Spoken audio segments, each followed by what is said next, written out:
ஓம் சக்தி அன்னை ஆதிபராசக்தியின் அருள்வாக்கு. மகளே, உணவு கட்டுப்பாடும் மனக்கட்டுப்பாடும் வருவது குடும்பத்தின் கட்டுப்பாட்டால்தான். நீ உன்னால் வேறு யாரிடமும் சொல்ல முடியாத விஷயங்களை என்னிடம் மட்டுமே சொல்லி புலம்புகிறாய், அழுகிறாய்.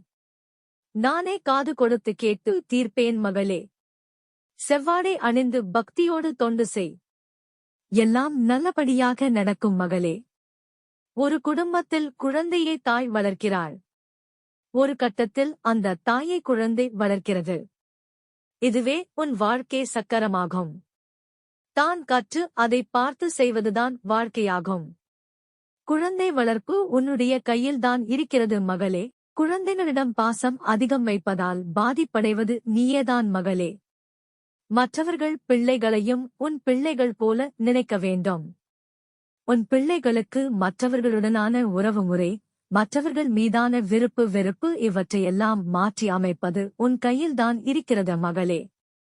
தாய் இருக்கும் தைரியத்தில்தான் தகப்பன் வருவான் போவான். வாழ்க்கை சக்கரம் ஓடிக்கொண்டேதான் இருக்கும். வாழ்க்கையில் நிலையானது பக்தி, ஒழுக்கம். ஒழுக்கம் காட்டும் சக்தி ஆன்ம சக்தியு.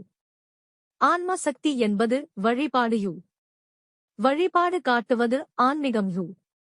மந்திரத்தை ஒழுங்காகவும் தெளிவாகவும் படி மகளே. உன்னுடைய வாழ்க்கை என்பது ஆதிபராசக்திக்காக அர்ப்பணிக்கப்பட்ட வாழ்க்கை மகளே.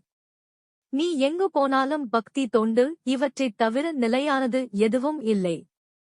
ஆன்மீகம் என்பது உன் உயிர் நாடி மாதிரி நினைத்து வாழ வழி பார்த்துக்கொள் மகளே. பொன் பொருள் எல்லாம் வரும் போகும். ஆன்மீகம் உன் கூடவே இருக்கும்.